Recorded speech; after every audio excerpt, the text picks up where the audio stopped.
Chapter 15. "Well, here they are," Brangwen said unnecessarily as he sat the two cages on the floor near to the feeding door.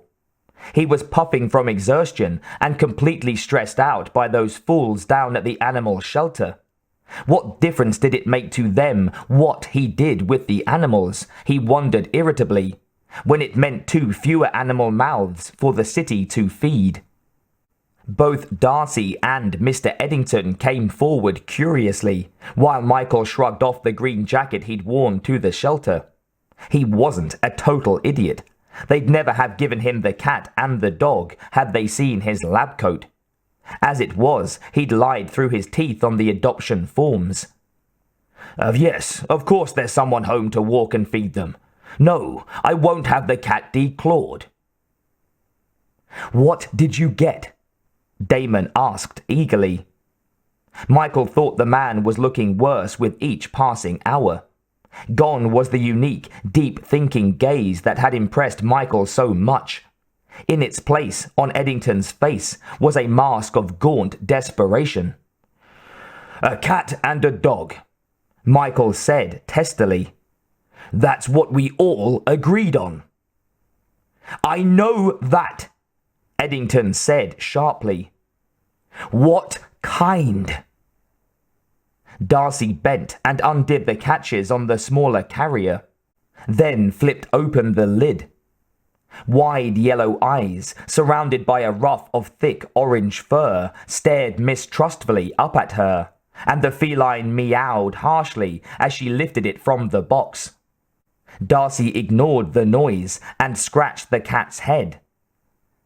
"Tabby," she said simply. "In other words, your basic alley cat." The look Damon directed at the cat was clearly disappointed. "What about the dog?" Michael shrugged. Who knows? A street mutt, maybe a little larger than most. Enough scars to see he's been around a while and probably knows how to fight. Take a look."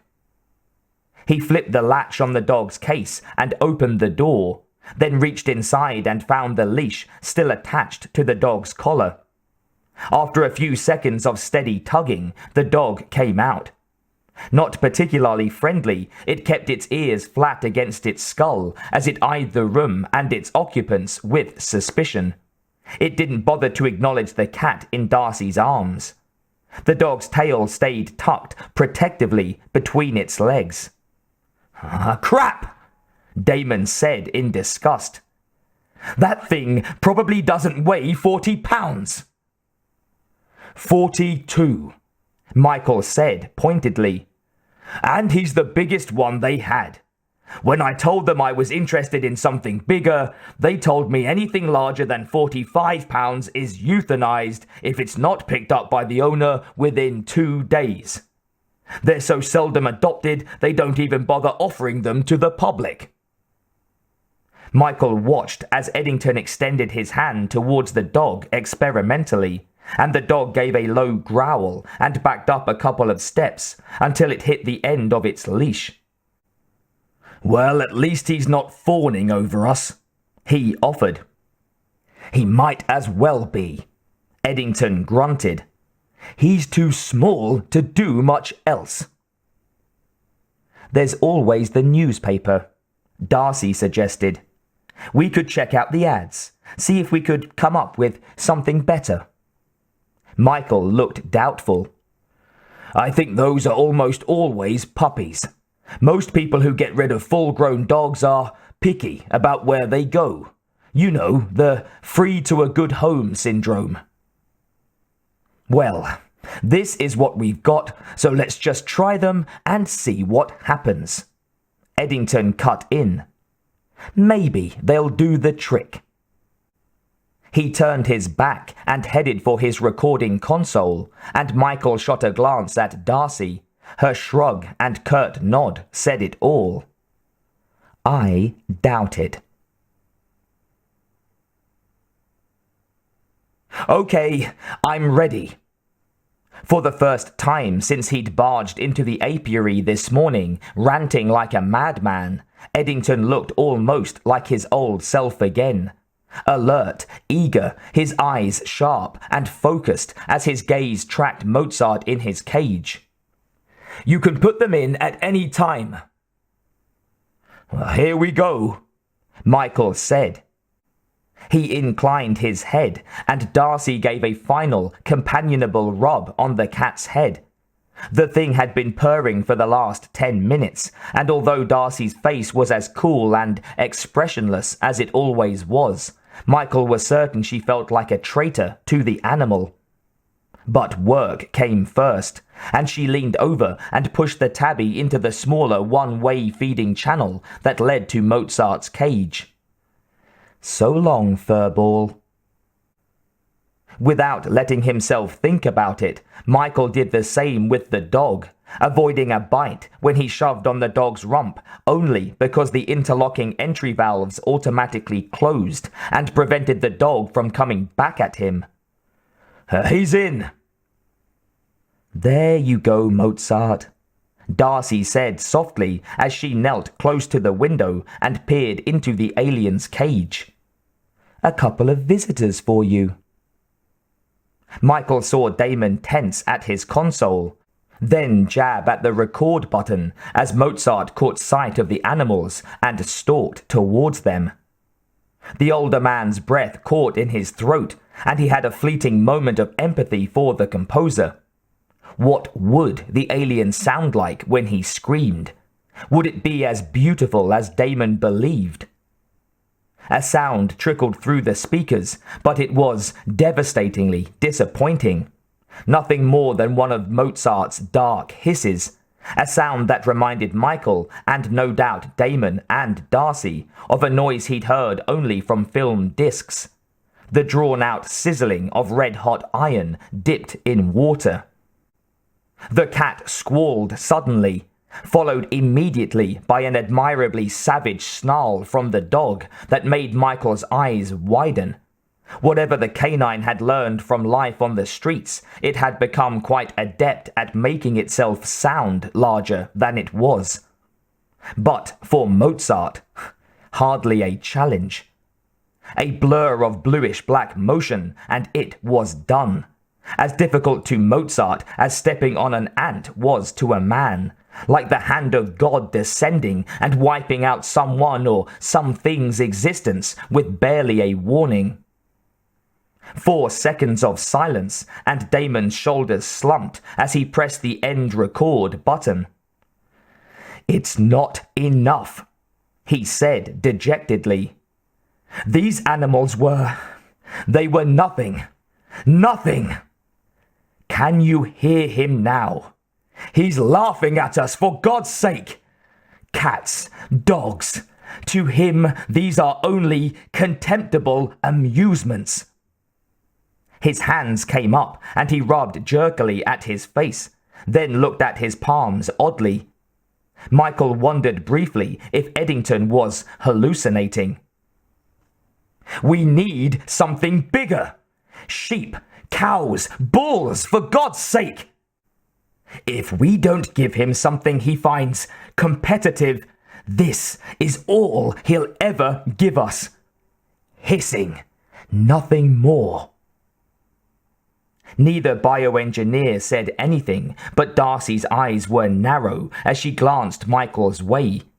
It wasn't difficult for Michael to remember their unspoken exchange earlier today. "I doubt it."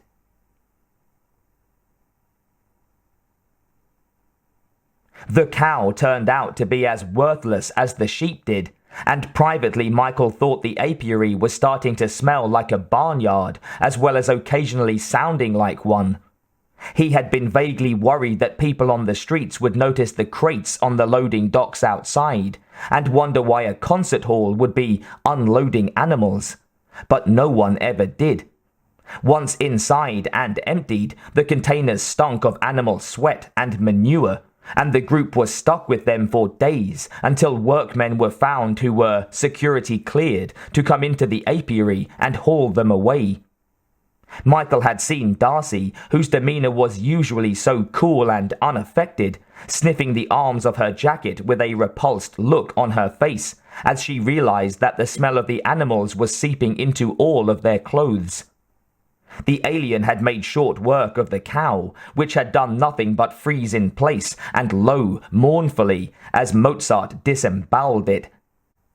The sheep had been quicker and had at least given Mozart something to chase, but its end was swift and produced only a few pathetic, panicked bleats on Damon's recording.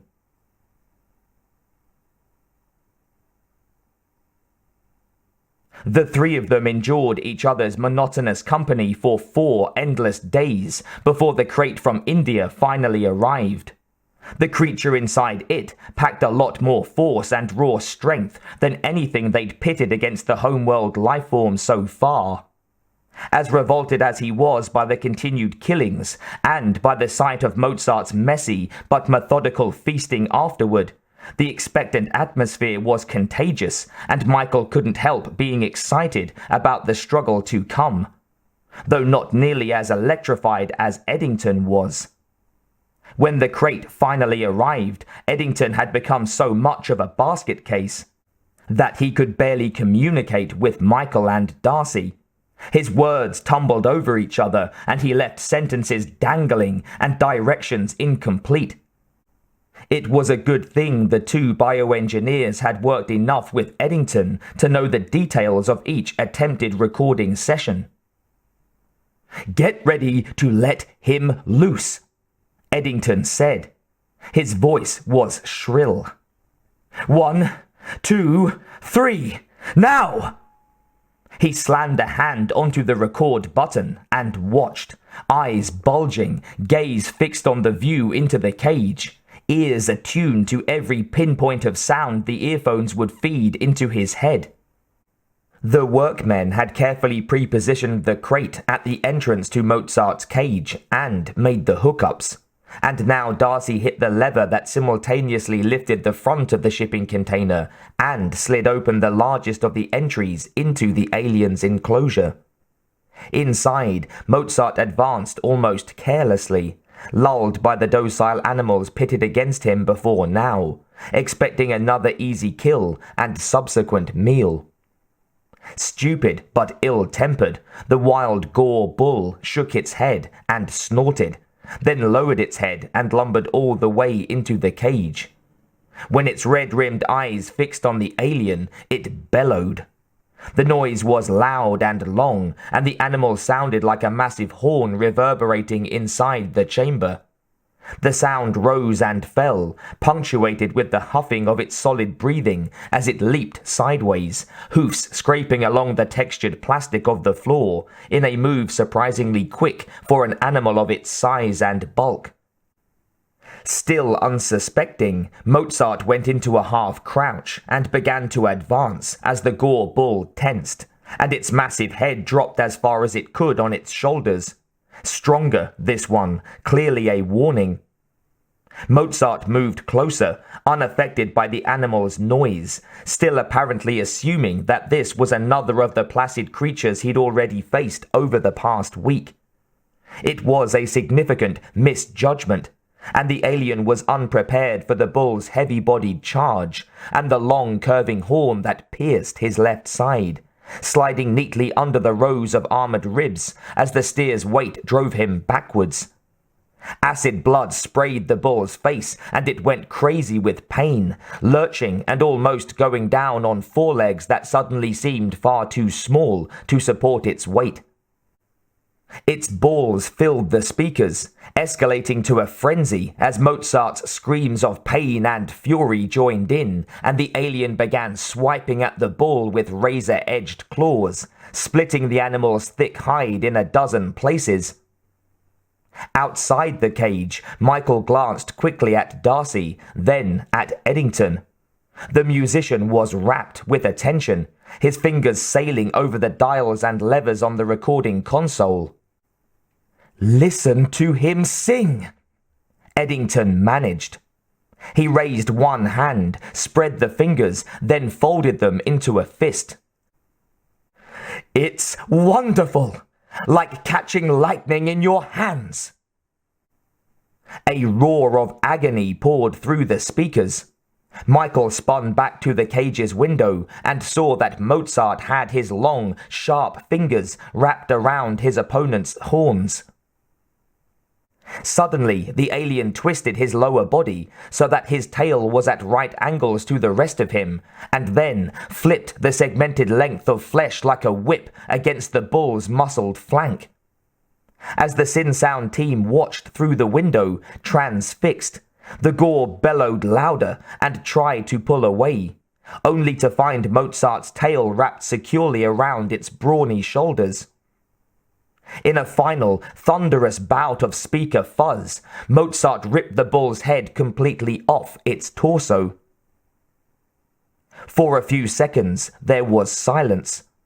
The alien flung its trophy aside and backed away, as if waiting to see if the bull would somehow rise to challenge him again. Darcy and Michael stared at the blood spray on the walls inside the cage, looking through a spatter of red that oddly enough resembled freckles. Then Eddington sighed and punched a button on the console. The red light overhead that announced "Recording" immediately flicked off. "Tremendous," Eddington announced. "But too damned short." He made a fist again and held it close to his chest, as though he were trying to calm his pounding heart. His grin was dark and full of potential as he contemplated the things to come. "Now we know what he needs, though. What will make him truly sing. He needs something like himself that can hurt him. Something that will make him the victim rather than the hunter."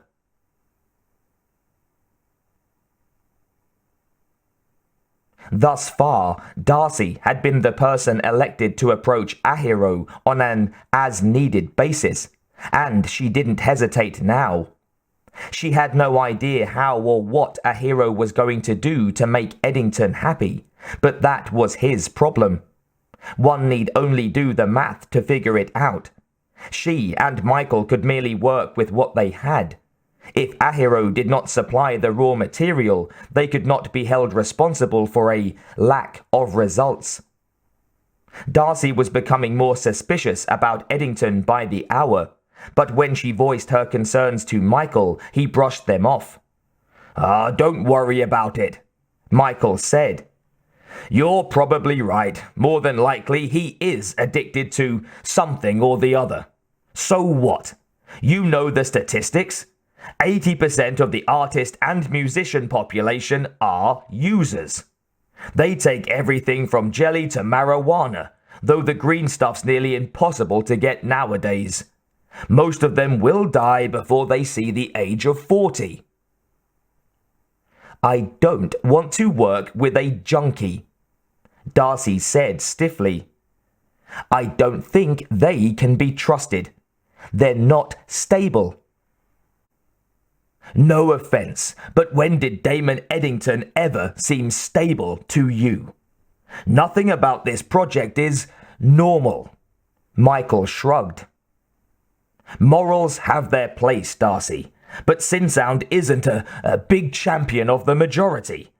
Save it for dinner with your folks." "I don't keep in touch with my family." "Now that's not the point," her co-worker said. There was a sharpness to his voice that suggested she was trying even his easygoing temperament. "This is not Sunday church. If you didn't know that when you took the job here, you must have been living in an ecology pod. Hell, most of the revenues in this corporation probably come from addicts who float through each day carrying disc players. The headphones are probably implanted right into their damned brains. Besides, how can you complain about working with a user after the four of us all had a hand in the death of that Petrillo guy?" Darcy finally stopped bringing up the subject, although her suspicions about Eddington were confirmed early one evening when she followed him into Gramercy and watched him slip into an alley off Irving Place just beyond the park. Peering around the corner of the building at the mouth of the alley, she saw him deep in conversation with a motley-looking guy who had a skullcap of hot pink hair, dark glasses, and a ring of oversized pearlescent beads embedded in the flabby skin around his neck. It didn't take a PhD to figure it out, and when Damon offered the man a stack of bills and accepted 2 glass vials in return, things were pretty much settled. Like it or not, there could be no more denying that Eddington was a jelly addict. It didn't show much when he was doing his work, though. Whatever the stuff had done to him when he'd first started using, Damon had adapted pretty well. He never zoned out at the mixer console or lost control of his thought processes in the sense that he couldn't make decisions or operate the equipment. After nearly opening her mouth on 2 separate occasions, Darcy finally decided that silence was the best policy here. Musicians were temperamental creatures, prone to solitude and a free creative license. Eddington wouldn't take kindly to her trying to bring down an iron fist, and Michael was right. Who was she to tell him what to do anyway? Besides, everyone knew once you'd tasted royal jelly, you were in it to the end, like it or not. Ultimately, she didn't care what he smoked or took or injected. He could do what he liked to his own body. She just didn't feel he could be trusted and was loath to turn her back on him. Back at the apiary, Eddington began to put in as many hours watching Mozart as Darcy did, and she couldn't help but marvel at the way he stood at the window and murmured, palms and fingertips pressed hard against the glass as if he could touch Mozart through it, sometimes talking to the alien, more often addressing no one but himself. "I can feel you," Eddington whispered. "Your rage, your hunger. But why can't I hear your music? Sing for me so that I can sing for you. Give me more, Mozart. More!" His monotonous words were like a litany, and she was getting pretty tired of hearing them. The sooner Ahiro got back, the better.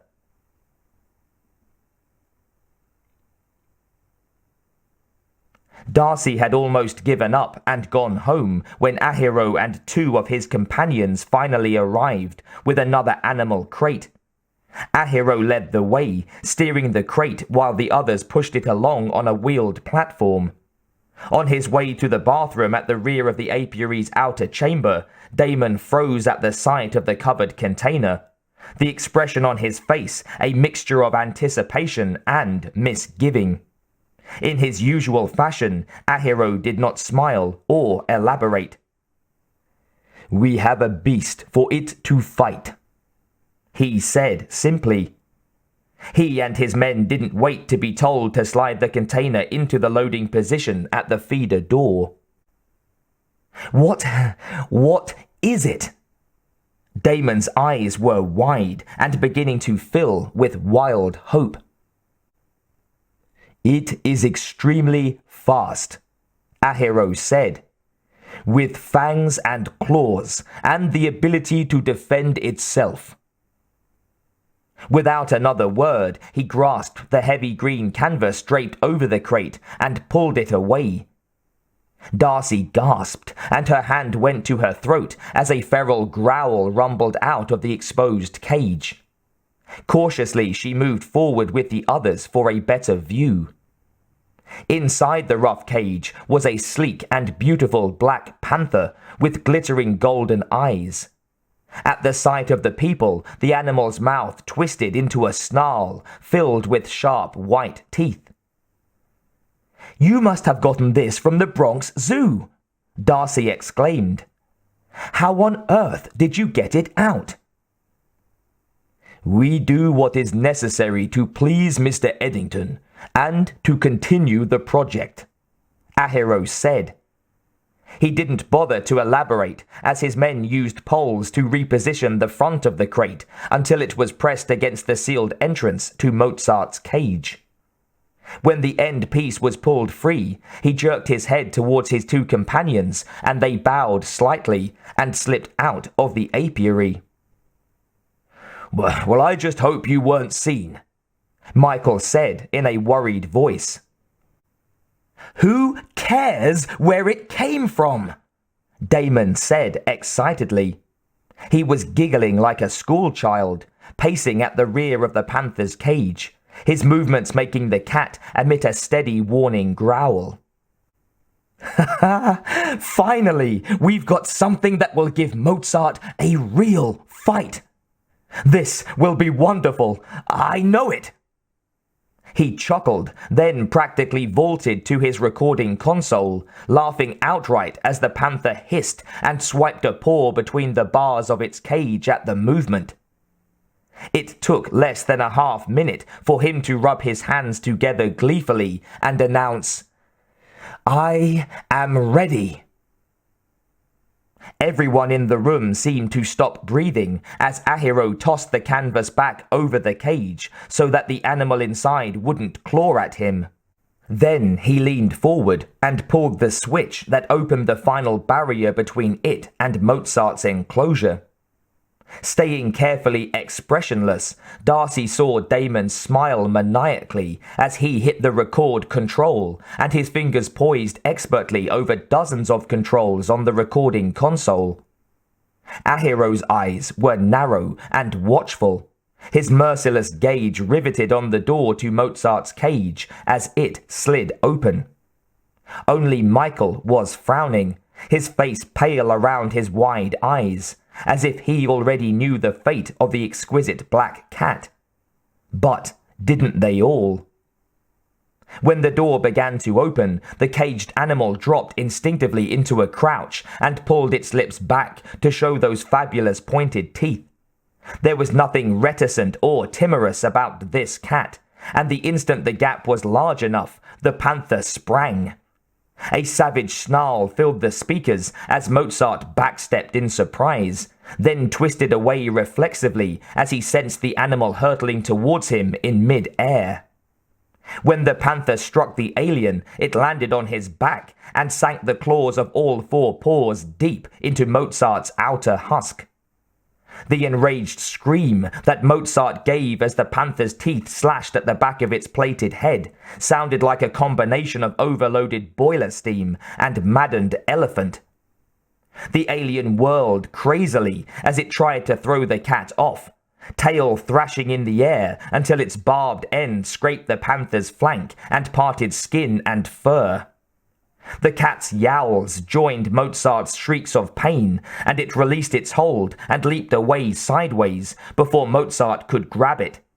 Without hesitating, it charged again, this time slashing through the alien's tough carapace and ripping at the dark, knobby flesh of the lifeform's midsection with gleaming incisors nearly 2 inches long.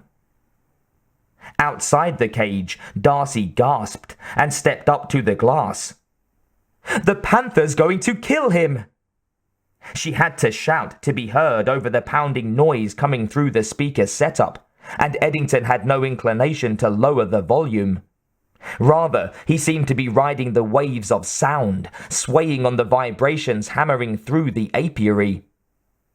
Ahiro answered from somewhere behind her, but she didn't want to take her gaze from the battle taking place inside the alien's enclosure to see exactly where he stood. Not a chance.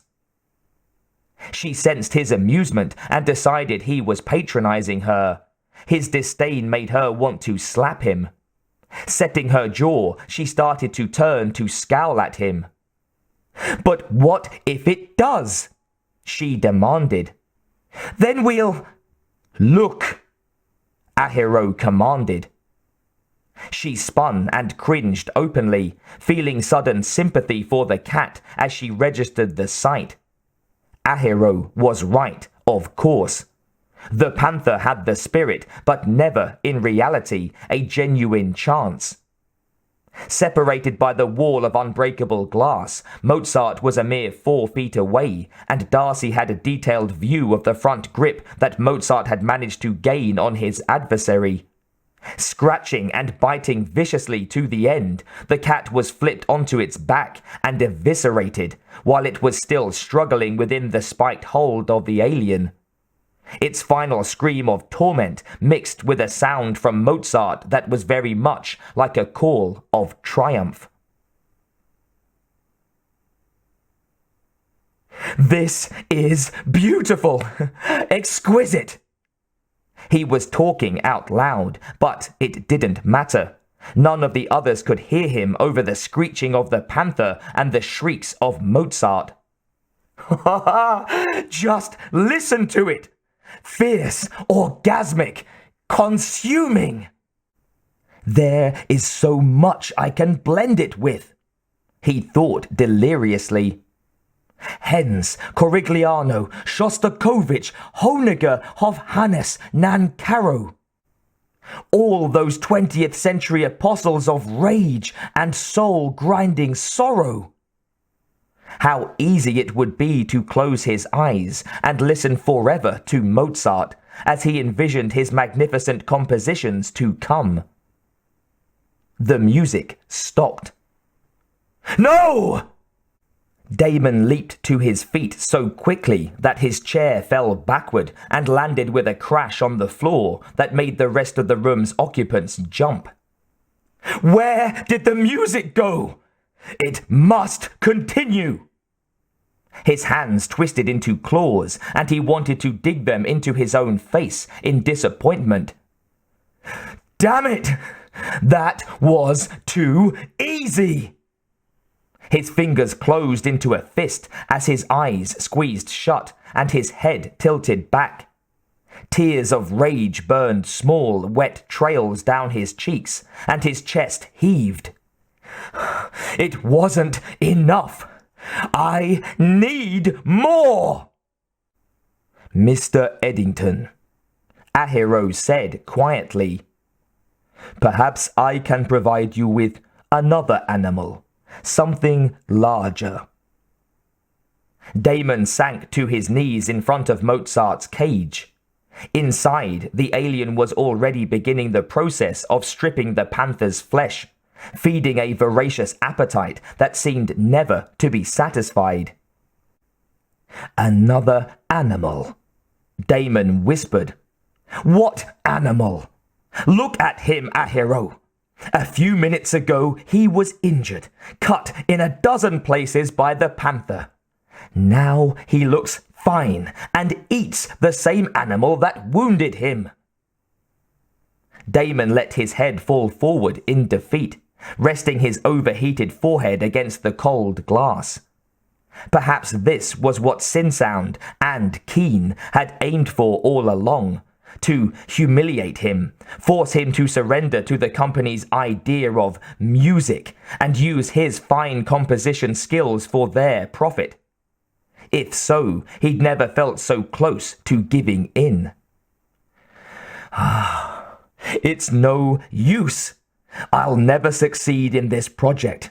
Hell, Ahiro, no animal is vicious enough to keep Mozart busy long enough to give me what I want, what I need." As Vance and Brangwen quietly began the routine of assembling and analyzing the data recorded on their equipment during this last battle, he and Ahiro watched Mozart for a long time.